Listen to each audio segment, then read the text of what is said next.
Hey everyone, my name is Adam Moriarty Isles, and after analyzing thousands of games with our good friends at SkillCapped, we've identified many major concepts that are causing you to lose more. In this guide, we are going to go over the top 5 mistakes people are making in or below Diamond. These mistakes have been hand-picked by our analysts and content creators with the goal of helping you avoid making them during the laning phase. I'm excited to announce that this is our first collaboration between MobileX and SkillCapped, so without dragging out the intro too long, let's just get right into it. Our first major mistake is one that mid laners get flack for all the time, and it's improper roam timings. People tend to have a lot of incorrect opinions on exactly when a mid laner should roam. So I'm here to help you know when you're at fault for a bad roam, or if it really was your teammate's fault for dying to a no-flash Katarina who ran through a bunch of vision. Many mid laners fall into one of these two categories. Either you roam a lot, or none at all. But regardless of which one you fall under, every mid laner has been blamed for not roaming enough, or not following your opponent's roam. This is one of the biggest low elo problems for a mid laner, so big that we decided to include it here, but can't go through every single situation as they can be very specific. To help you though, here are some of the basic guidelines and rules you will always build off of when attempting to decide if you should roam or not. First up, you should scan your minimap for a roam opportunity every time your lane is pushed into tower. This allows you to miss less last hits if you do choose to leave lane. The second rule is kind of like a set play. If you notice a side lane tower is low, try to slow push your minion wave. Then, crash it into tower on the cannon wave so you can set up a nice easy dive while losing the minimum amount of farm possible. The next guideline is that you can roam to skirmishes if you think you can make it in time to impact it, even at the cost of ignoring your minion wave if it's over an objective, or if the enemy team has a lot of shutdowns. In cases where you give it a 50-50 chance of winning though, and it's not even over an objective, it's best to just play selfishly and play for a lane rather than take the gamble on joining the skirmish. Instead, the better option is to push your lane to tower, then check back on the skirmish to see if you can clean it up. And if you can't, that's fine, just take some plate money. Now this last guideline is probably the most important. If your opponent laner roams, do not follow them if you don't have vision of them or the enemy jungler and river. I don't care what your teammates say or really anyone else, if you try and do this, especially versus assassins, you're probably going to die. Instead, hard push your wave to tower while watching your minimap to see when your opponent reappears. Then, assess if you still need to roam down to help or if you can just take some plate money. If you get spam ping for following this advice, just mute them as it's the best option as they have no idea what they're talking about. If you decide to follow these guidelines for when to roam, you'll notice more consistent gameplay where you're not gambling for wins and instead you'll win off big brain calculated decisions. Our next major mistake is freezing when you shouldn't. Freezing the lane is a very common tactic in mid lane as it allows you to deny the enemy CS while also being able to last hit safely yourself. But oftentimes, you can be blamed for doing it at the wrong time and not following up on team plays. So when is the correct time to use this technique? Freezing when your opponent roams is a mistake that mid laners commonly make. In this first example, you'll notice that Nico leaves lane and Diana is left alone with the minion wave. In this situation, Diana could freeze the wave in the middle for a short time, allowing her to more easily all-in Nico when she comes back to lane. But if you choose the more 1v1 focused wave control tactic here, it would be a mistake. This is because Nico is very likely to fully commit to her roam due to how overextended Diana's top lane and jungle are currently. Knowing this, Diana shoves the wave instantly so that she can get plates and turret damage. If she had done this any slower, due to an attempted freeze, even for a short time, she would have only been able to get 1 plate instead of 2, showcasing how important it is to be decisive about your wave control options. Our other common freezing mistake is giving a free freeze to your opponent. This is mostly done when someone does an incorrect recall timing. In this example, Brand Gragas killed Twisted Fate with a nice gank. The minion wave is pushing towards Brand, but due to his very low mana, he only has 2 options to maximize this situation. Option 1 is if Gragas is actually willing to help. Brand can ping him to help push his minion wave to tower so that the wave resets. Option 2 is if Gragas doesn't feel like helping, just like he doesn't feel like giving him blue buff. In this instance, you can kill some of the caster minions to create a slow push, making it so that Brand can recall and return to lane without missing too much farm. Unfortunately, this video was not created earlier as Brand made the mistake of trying to push the wave on his own, giving the TF a free freeze. This can turn out very badly for Brand because his flash is down, making it so that he can easily get ganked and killed once he gets back to lane. Freezing quite literally freezes your map pressure and influence on the game, so the general rule here is, if a major event is happening, like a skirmish, an objective, or a team fight, just don't freeze. Our third biggest mistake is one that I see happen at lower levels of play, but also at higher levels of play, and it's begging the jungler for a gank at the wrong time. Almost every single game, you will see someone complaining about not getting a gank, followed by them pinpointing exactly when they should have got them. Were these people actually correct though, or were they just complaining due to their own lack of knowledge?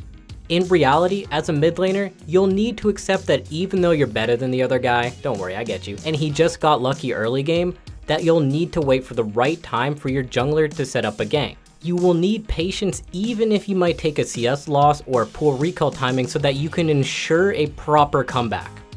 The first step is knowing when not to call your jungler over. Do not call them over if your opponent is stronger than you and has full resources, aka HP, mana, ult, summoners, all that stuff, even if they're pushed up. Unless you have a lot of CC, this is a recipe for disaster and you will likely get 1v2'd by assassins or champions like Darius. Even worse, if you get counter ganked during this situation, you're not only going to lose, but you're going to put your jungler behind even further. Do not call your jungler over if the wave is currently or sometime soon not going to be in a gankable position, aka either it's in the middle or pushing towards you. This is a surefire way to waste your jungler's time and make it so that they probably won't even want to come back. Lastly, do not call your jungler over if you don't even have your ultimate up or your key spells. For example, if you're a Malzahar begging for ganks while your ultimate is down, you're doing it wrong. Instead, ping the timer of your ultimate and then ask for a gank once it's up. The second step towards proper gank assistance timing is naturally knowing when to call your jungler to help you. Some general rules for this are, call your jungler over if you know the enemy has no flash and the wave is going to be pushing towards you. This will be your bread and butter gank setup even at the highest levels of play. You'll also want to call them over if you believe you're about to be dove. In these kind of situations, it's a great chance to take down an overconfident opponent who's looking to dive you off of a stacked minion wave. In this example, we have Qiyana who is low and about to be dove by Mordekaiser Elise. Normally in this situation, she would need to back off, causing her to lose a ton of farm and XP, but thanks to Rengar being around, she can look to bait this dive and turn the game around. This is a fantastic play because normally the worst outcome is going 1-for-1 unless someone really messes up. And the best case scenario is getting a double kill with both Rengar and Qiyana surviving. In this particular case, Qiyana does die, but Rengar gets a double kill, which is something you can definitely type worth for in all chat. The key here is being patient and only asking for ganks when you're certain it will work. By doing this, you make it way easier for your jungler to gank for you, allowing you to make comebacks more consistently. One of the most common mistakes mid laners make is not warding enough, and even when they do, mid laners often don't put it in the right places. This causes a lot of friction between them and the other laners due to how important mid vision is as it impacts every lane. Number 1, place your trinket ward in the river 20 seconds before the scuttle spawns. This will give your team a lot of information on where the jungler is at the beginning of the game and will help everyone on your team avoid the first gank. Number 2 would be pushing your lane up and then warding the enemy raptor camp. I cannot stress how important it is to help track the enemy jungler, and bonus points if the jungler is low, you can probably steal their camp or even kill them on it by tracking them after they leave the raptor camp. For number 3, avoid warding the side lane brush near river because the vision actually has a gap in it where junglers can just slide by if they hug the wall. Instead, just ward slightly outside of it to avoid junglers trying to get sneaky on you. And lastly, number 4. When versus heavy roaming style champions like Talon for example, ward the middle of the lane so you can see which direction they roam to after they shove the lane. This one is one of my favorites and it will really help you avoid losing to roam style champions. Although sometimes even if you ping early, your teammates might die, at least you have the moral high ground. Now you might be wondering, where should I place my control wards because they always end up dying and I don't want to spend another 75 gold on them. Don't worry, the general rule for control wards is always place them somewhere that you can defend them. You want to use them like a vision foothold. Here are some examples of easy to defend control wards versus more offensive ones. Place the defensive ones when you are behind or even, and place the aggressive ones when you're ahead and want to force fights around mid lane. Moving on to our last mistake from a mid laner, it's helping your jungler at the wrong time. Junglers will often ping you to help them take things like scuttle, enemy buffs, or even neutral objectives like Dragon or Herald. If you asked a jungle player, they would tell you that the correct time to help them is always, but when is it actually the correct time to follow up, and when is it the right time to abandon them?